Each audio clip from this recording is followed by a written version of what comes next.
Before we start, come back up here again. Thank you for that. Give him a big round of applause. Yeah, thanks,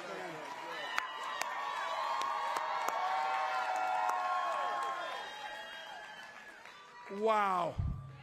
Well, good evening, Winston-Salem. Good to see you all. Got a couple thank yous. Rep Manning, thank you so much. Make sure you're sending them back. Make sure the mayor met me, talked to it. This community is known across the country. Mayor Joines, thank you. And can we just all agree, and I saw it, the shirts on, you saw Tamika up here, never underestimate public school teachers. So, never.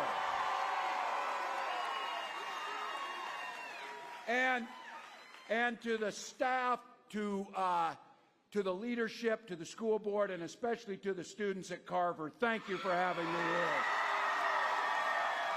Man.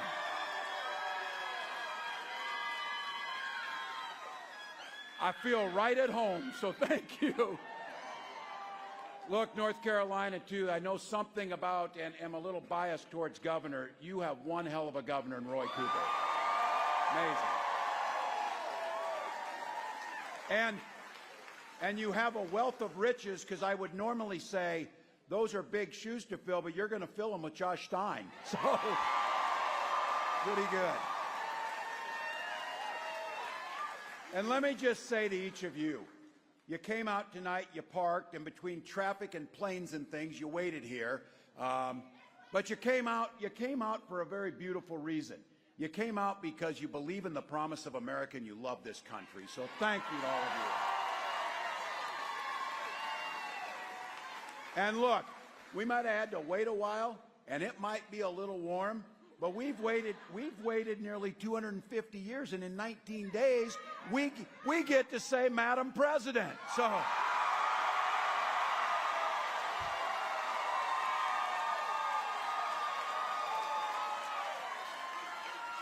Before I get started, I just want you all to know, I know there's a lot of individuals and a lot of communities in this state that are still recovering from the devastation of Hurricane Helene.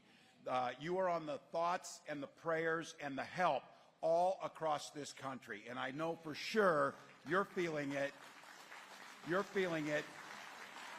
And you saw the Biden-Harris administration and all of the great public servants, starting with the heroics of local first responders, local neighbors, helping neighbor, make a difference. So this country will be with you.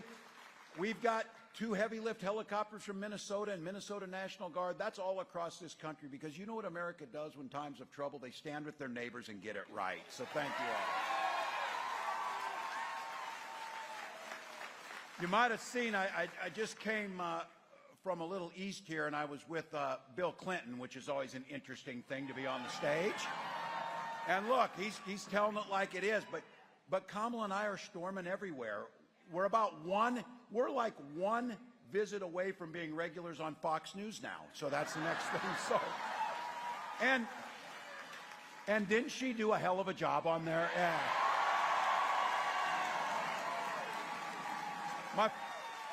My favorite is, excuse me, I'm not finished. Let's all agree, she is not finished with this yet. So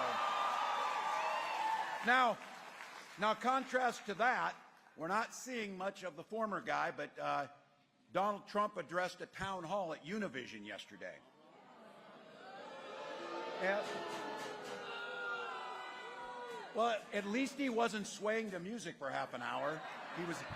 He was at a town hall, but he got asked a real question. He got asked why he and his running mate are making up stories about legal migrants in this company, doubling down on disgusting stories and telling lies that the Republican officials in these areas are saying that's lies. The Republican governor of Ohio had to send state patrol to escort kindergartners to school because of the stuff they're saying. So look, they're begging him to stop. But okay, let's acknowledge this. There are outsiders coming into communities, stealing jobs, making life worse for people there, and they have names, Donald Trump and J.D. Vance. Those are the people coming there. Those are the people coming there. So, you might remember a couple weeks ago we had a little debate, and I simply asked what I thought would be the easiest question of any American to answer throughout our entire history. Did Donald Trump lose the last election? And he gave me a real smug non-response. Well, Tim, we're thinking about the future. Answer the damn question. That's the thing. Answer the damn question. Well, he's been being asked for 2 weeks, and yesterday he answered it, and he said, no, Donald Trump did not lose the last election. But here's the good news. If you're sick of these guys, you can say no to them. You can say no to them. So look, we know who they are. Kamala Harris is offering us a new way forward, a better way forward. The Vice President always says something, and I love this. She's a girl who grew up in a middle-class family in Oakland, and I'm a kid who grew up in a rural community of 400 in Nebraska. And she, a middle-class guy, I see that guy with the Husker hat on. He's not letting it go. But she says, how beautiful is it that two middle-class kids can be running for president and vice president of this country? And when you grow up middle class, you know how middle class folks think. I remember Wall Street Journal did a story, and they analyzed our financial reports, and they said, damn, Tim Walz might be the poorest person to ever run for vice president. So every teacher in here, every nurse in here, every firefighter, every small business owner, we are who we are. We're middle class. That's why she understands that the economy works best when it's fair for everyone. And she's not just talking about it. She's laid out a plan to show us the way. Now think about this. Kamala Harris's plan, and they've analyzed this thing, 100 million Americans will get a tax cut under Kamala Harris. Middle class folks. And you hear us talking about prices, taking on the price gougers. Farmers make $10 for a bushel of soybeans. That's what they made when food was cheaper. Somebody's taking the money. Here's how it works. You get a hurricane coming, and folks in Florida are trying to fly out of it. Oh, imagine that. Airline flight prices went way up. That's not capitalism. That's unfair. That's price gouging. That's unethical. And it matters. Things like insulin. When we put a cap on insulin at $35, because here's what happens. An airline flight might be one thing, but getting out of the way of a hurricane is pretty damn important. But taking your insulin, life and death. We had a young man in Minnesota, Alex Smith, couldn't get his insulin because after 26, he went up his parents' insurance. He started rationing it, and he died because of it. So his mom, Nicole, comes to the state capitol and says, I will be damned if another family will lose a child. And we passed a law capping insulin price at $35. That's what Kamala Harris is doing. By the way, it costs $5 to manufacture that insulin, and they were charging $800. So just to be clear, yeah. Look, and then something bringing costs down. But Kamala Harris brought up something. I see it is good. There's a lot of young people in this crowd. That is a good thing. But some of us with less hair, and for the young people in here, I guarantee you, I turned 60 earlier this year. You start wondering about Medicare about that time. You start thinking about it. And here's what Kamala Harris proposed, and this is transformational. She proposed that Medicare pay for and provide in-home care for our seniors so they can stay in their home. It's a big deal. It's about dignity. Provide hearing aids. Provide eye exams and glasses. Those are things that we can do. Those are things that we can do that improve people's lives. And then there's folks out here. You want to start your own business? She proposed a $50,000 tax credit, lets you get in, get started, and do that as a deduction. We know that makes a difference. And then for all of you, you think about your home, place where you bring your kids to. It's the safe place, it's where you study, it's where the family gathers for holidays. That's how we think about homes. And owning a home is the most important thing that we have. Well, it's more difficult to do, so she's proposed building 3 million more new homes and a $25,000 down payment assistance on that so you can get into a home. Look, these guys, when you're a New York real estate investor, you just see houses as a commodity to buy and trade, and you don't give a damn who gets out. So we have companies buying up big bunches of houses and then jacking up the price. That's why we can't get them. Making sure that middle-class people have an opportunity to do that. So look, you all get it, and I'm sure every state has their own sayings. We've got a saying in Minnesota that's pretty simple, and it shows you how things work. The thing is that when we all do better, that's what she's talking about at the economy, making the economy fair. Not tax cuts for billionaires, not things like, how is it fair Donald Trump hasn't paid federal income tax for 10 or 15 years? Pay your damn fair share. Look, it's because these guys have a different outlook. They see things differently. And look, we know what they'll do because they said it. They're going to gut the Affordable Care Act. That's what they said. Remember, Donald Trump said, well, I've got a concept of a plan in the debate. Then J.D. Vance went on to try and explain it, and I told him, you should stick with the concept of a plan because the way you explained it is work. Because look, they will kick off 500,000 North Carolinians off that. When we expanded Medicare expansion to this and we allowed people to get on health care, it keeps people healthier. It keeps them in their jobs. It's a quality of life. If they take away the pre-existing conditions, look, you don't even have to be a businessman as bad as Donald Trump to understand this thing. Insurance companies collect premiums, and the way they make money is not paying premiums out when somebody's sick or paying benefits out. So what they want to do is, and what their plan is, let insurance companies pick who they insure, and guess who they'll pick? Young, healthy people who aren't sick. The rest of us, good damn luck when you get something. And good luck when you get cancer. Good luck when you have a complication in pregnancy. So look, that's what's there. Cutting Social Security and Medicare. And I say this, Social Security and Medicare, it doesn't, I'll give them this. Where they're standing, they probably don't give a damn. Because when you're a billionaire, you don't care about your Social Security check. My nearly 90-year-old mom cares about it. And I can also tell you this. When my dad died, I'm a teenager, my little brother's in elementary school, my mom's a stay-at-home mom, it was Social Security survivor benefits that kept our family together. You're hardworking folks. We hear these guys tell us this all the time. Pull yourself up by your bootstraps. We'll damn sure do it. We just didn't have any boots. So that's Social Security.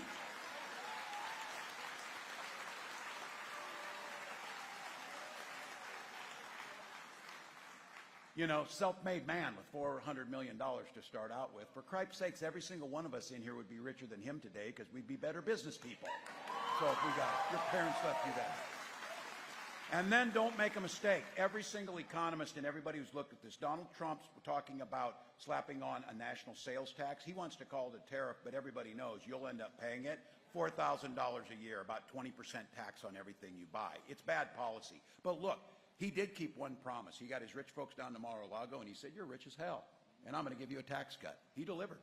He delivered on that. The rest of us, not so much. So look, some of you here, and you've got friends, you've got relatives. Some of us have brothers who see things the other way. You know it. You know who they are. But what I would ask is, because they always say this too, well, I don't really like Trump. You know, he does a lot of bad things or whatever, but I just love his policies. Your answer to them is, which policies are those? When did the party of Ronald Reagan decide it was okay for government to make our personal choices? So Trump brags about this, that states have the right to monitor pregnant women's, to enforce their extreme abortion bans. You got a real peach of a guy here who's running for governor on the other side who said, look, America doesn't hold you to that guy, trust me, because that guy is never going to be the governor of North Carolina. So.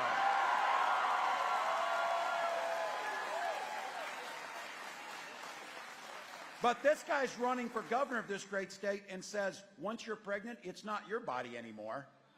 The hell it's not. The hell it's not. So look, that's not what freedom means. Where I come from, we respect our neighbors. We respect their personal choices. Now look, I wouldn't make the same choices some of them make, but you know what? It's none of my damn business what their decision is. America works just fine if we treat people with respect and we allow them to make their own decisions. These guys are oddly and obsessively focused on what you're doing in your bedroom, what you're doing this. That is not right, people, and you all know it. When Kamala Harris and I talk about freedom, here's what we mean. We mean it's the opportunity for you to make your own decisions. Now, men in here, I'm talking to you. We know that women are getting this right, and they're voting in waves for Kamala Harris. We get that. Waves. But here's the thing. So are the men. So are the men. Because the people in our lives, our wives, our daughters, our mothers, our friends, for Christ's sakes, our neighbors, their lives are literally at stake on how we vote in this. This is not making up. There are names of women now, like Amber Thurman, who had to leave Georgia to try and come and get care, and she died in the process. And her parents said there's no reason she should be dead if she lived in a state that didn't have one of these extreme abortion bans. That's what's at risk, fellas. So look, Trump did exactly what he said on this, too. He appointed those justices to the Supreme Court to overturn Roe. Remember them sitting in their Senate hearings? Oh, Roe is settled law. Roe is settled law. So now Donald Trump is telling you, and J.D. Vance sat on the stage next to me and lied and said he had never supported a national ban. He most certainly has. And if you haven't learned your lesson, they will do it again. Because, look, he brags about it. He is happy that my daughter, your wives have less freedoms and rights now than their mothers and grandmothers did. 20 states, including North Carolina, have one of Trump's, what he calls, a beautiful thing, the abortion bans. Let's be very clear. This is health care. And again, fellas in here, Kamala Harris during one of those hearings asked a really important question when she said, can you name one law that dictates men's bodies?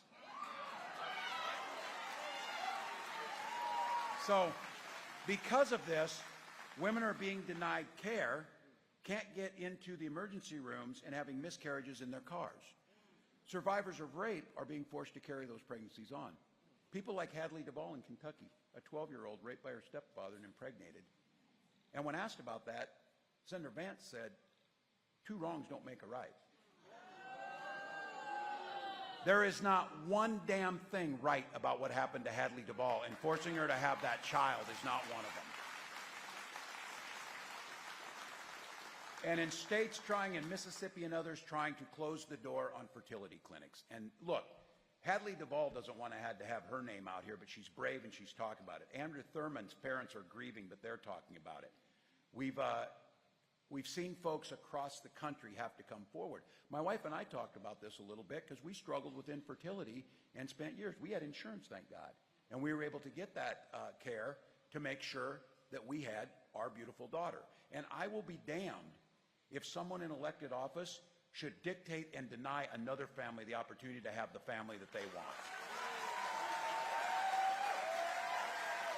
Look, it's a hell of a thing that we're here in 2024 fighting this fight again, but I'll tell you what, it's a privilege because future generations are going to remember who was here and who was fighting these fights.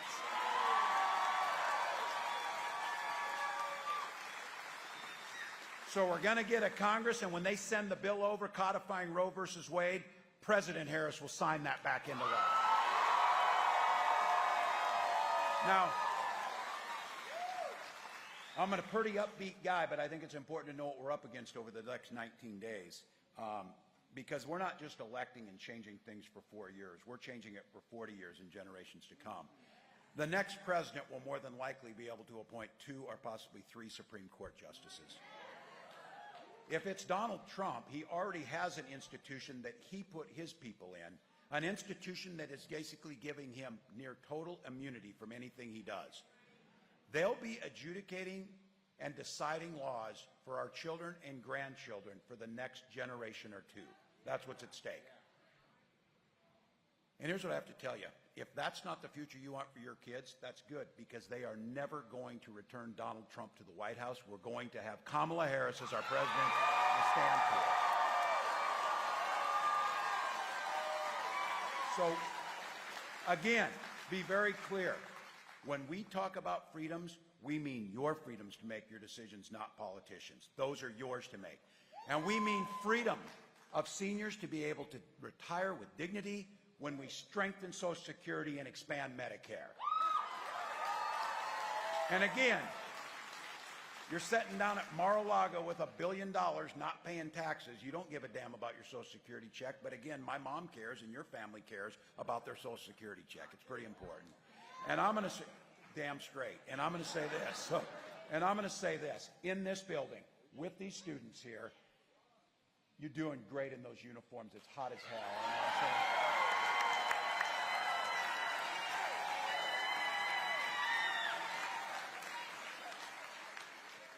We've waited 250 years. We'll go 10 minutes, 8 minutes here, and we'll be going. So look, in this place, and being a teacher for all those years, and being a father of a senior in high school, I got to tell you, freedom means getting our little ones dressed in their best, sending them to school, a place of joy where they can learn, and also freedom means them not being shot dead in their classrooms.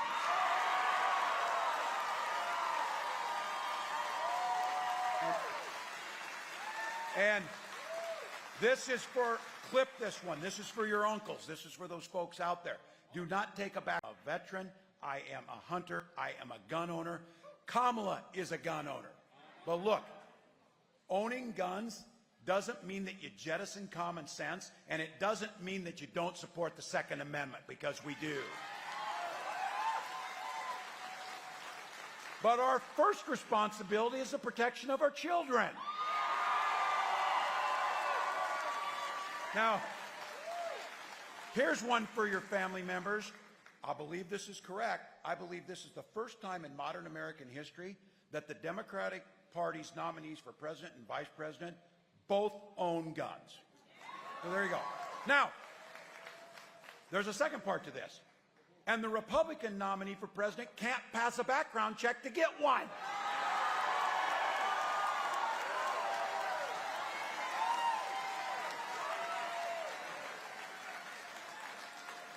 When you go apply for a gun, they do the background checks.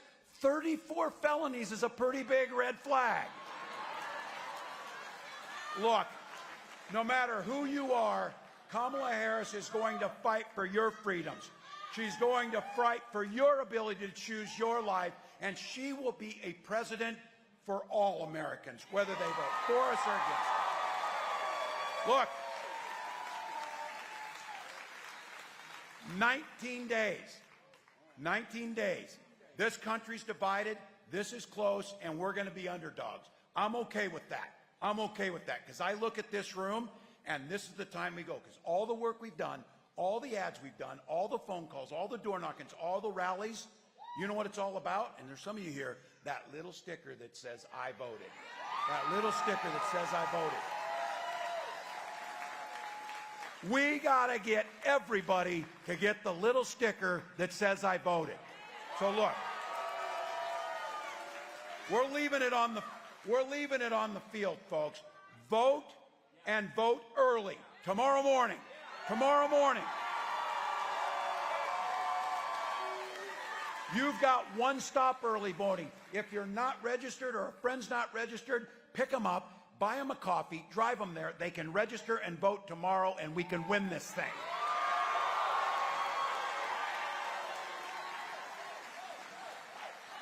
There, yeah.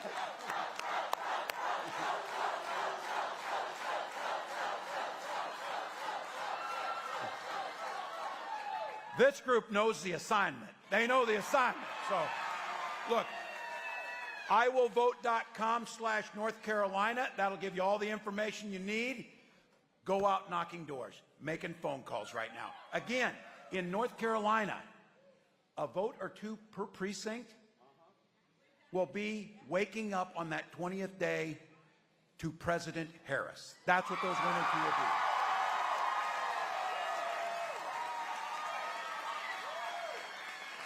And if you go to KamalaHarris.com, if you got a buck or two, I know we ask much of you. We have got to feed pizza to the folks who are working 20 hours a day. And you've heard me saying this. I've been using my slogan, and I truly mean it. We've got 19 days to change the world for the next generation or two. We've got 19 days to restore integrity, dignity, vision. We've got 19 days to protect women's health care, to protect the environment, to do something about gun violence. All of those things are within our reach. This is a privilege to do it. So I've been saying, we can sleep when we're dead. We don't need to do it now. We don't need to do it now. Although someone came up to me and said, man, Governor, you're taking this way too seriously. You look like hell. I am not waking up on that 20th day and believing we didn't do everything possible, because they're sure the hell going to try and do it, but here's what I see. I see them running out of steam. I see them running on fear. When your closing arguments is to demonize people for who they are or to demonize people who are looking for a better life, that is not who the American public is. We are running on a better way forward, a place where all people matter. So here's the deal. The Vice President's got a saying, and she's right about this. When we fight, but these guys got it right. When we vote, North Carolina, bring us the White House. Let's go.